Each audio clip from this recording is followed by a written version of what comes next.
میں بالکل صاف کر دوں، مجمع سب طرح کا ہوتا ہے، کوئی آدمی غلط فہمی میں مبتلا نہ ہو۔ ہم لوگ سید الاولین والآخرین رحمت للعالمین حضرت محمد الرسول اللہ صلی اللہ تعالی علیہ وسلم کی شان اقدس میں ادنا کمی کوتاہی کو برداشت نہیں کر سکتے۔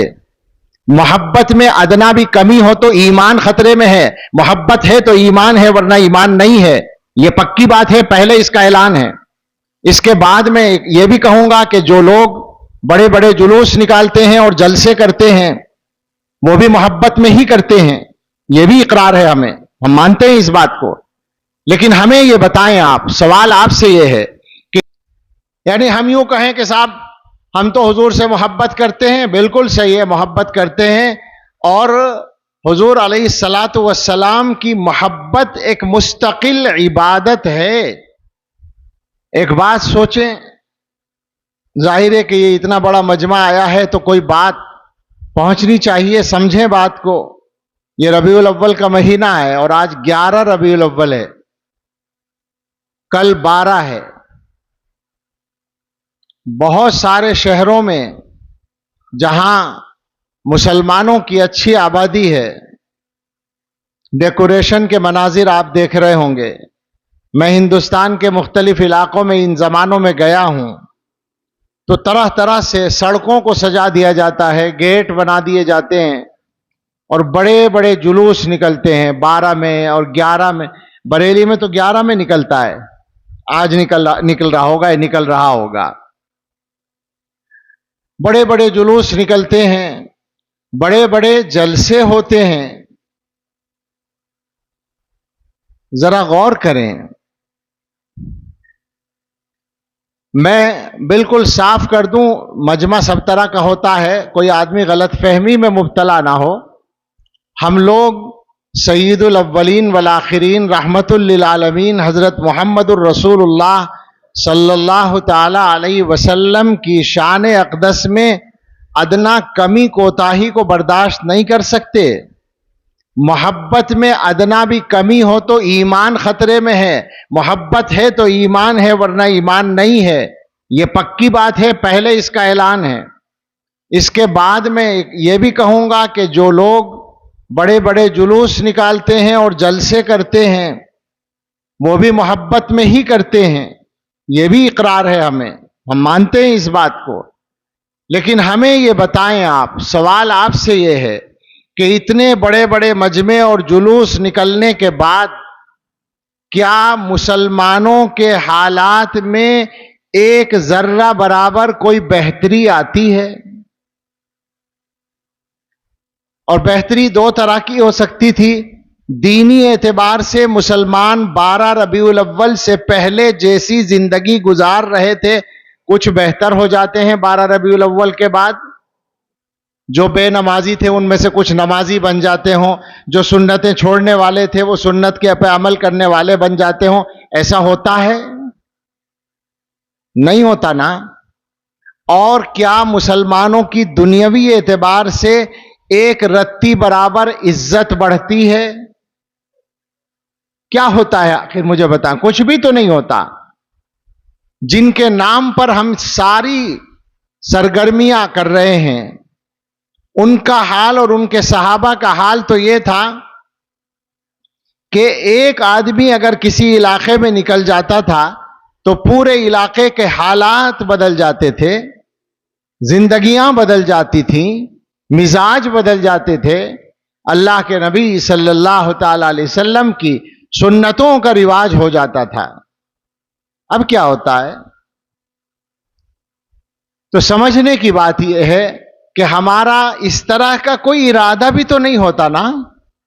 ہم تو یہ سمجھتے ہیں کہ ہمیں نعرے لگانے ہیں، ہمیں تقریریں کرنی ہے، ہمیں جلسے کرنے ہیں، ہمیں ہائے ہلا کرنا ہے، ہمیں نعتیں پڑھنی ہے، بس ہم سمجھتے ہیں کہ ہم نے گویا سرکار کا حق ادا کر دیا۔ یہی ہو رہا ہے نا؟ تو ہمیں بتائیں کہ اس کا فائدہ یہ صحیح ہے کہ بعض مصلحتیں اس میں ہو سکتی ہیں، ایک ایسے علاقے میں، ایک ایسے ملک میں جہاں سب طرح کے لوگ رہتے ہیں، مگر مسلمانوں کا کوئی حقیقی فائدہ اس سے نہیں ہوتا۔ یہ میں کہنا چاہتا ہوں، آپ کو اس پر متوجہ کرنا چاہتا ہوں۔ حقیقی فائدہ کیسے ہوگا، دنیا میں عزت کیسے ملے گی اور دینی اعتبار سے تبدیلی کیسے آئے گی، وہ تو اپنے آپ کو بدلنے سے آئے گی۔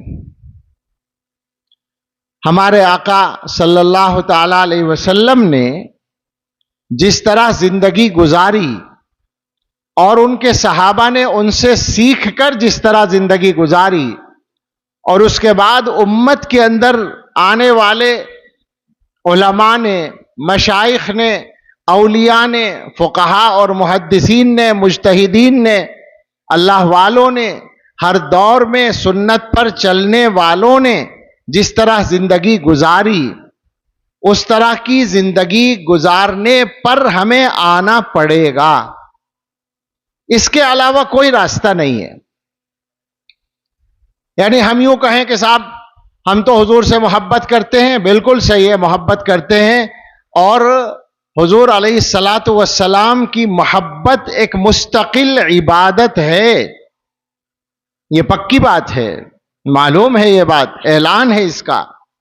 حضور علیہ الصلاۃ والسلام کی محبت آپ کے حقوق میں سے ایک حق ہے، مگر کیا اکثر مسلمانوں کو معلوم ہے کہ حضرت محمد الرسول اللہ صلی اللہ تعالی علیہ وسلم کے کیا کیا حق ہیں امت پر، اور پھر ان حقوق کو ادا کرنے کا کوئی اہتمام اور فکر ہے؟ اصل مسئلہ یہ ہے، آپ غور کریں، حالات ظاہری اسباب کے اعتبار سے، ظاہری اسباب کے اعتبار سے کیا آج کے مسلمان پچھلے مسلمانوں سے اچھے حال میں نہیں ہیں؟ عام طور پر اچھے حال میں ہیں، معیار زندگی کے اعتبار سے عام طور پر اچھے حال میں ہیں۔ اور اگر حضور علیہ الصلاۃ والسلام کے زمانے سے مقابلہ کیا جائے تو حضور علیہ الصلاۃ والسلام کے یہاں تو جب کام شروع ہوا تو 2-4 آدمی تھے، آگے بڑھے تو 30-40 ہو گئے، پھر بڑھے تو 200-400 ہو گئے، اور اس کے بعد جب مدینہ منورہ پہنچے تو چند ہزار ہو گئے، اور آخری حج جو گویا وفات سے چند مہینے پہلے کا حج ہے، گویا آپ صلی اللہ علیہ وسلم کی حیات مبارکہ کا آخری زمانہ ہے، اس زمانے میں جو صحابہ حج میں شریک ہوئے ہیں وہ 1 لاکھ سے کچھ زیادہ ہیں، ان کی تعداد کا یہ عالم ہے، اور ان کے حوصلوں کا اور ان کی طاقت کا یہ عالم ہے کہ ایک مرتبہ رسول اللہ صلی اللہ تعالی علیہ وسلم نے ان کے سامنے ایک بات فرمائی، ذرا سمجھیے گا، مشہور بات ہے، کوئی نئی بات نہیں، ایک حدیث سنا رہا ہوں، مگر میں صحابہ کا جو حوصلہ اور موڈ ہے اس پر آپ کو متوجہ کرنا چاہتا ہوں۔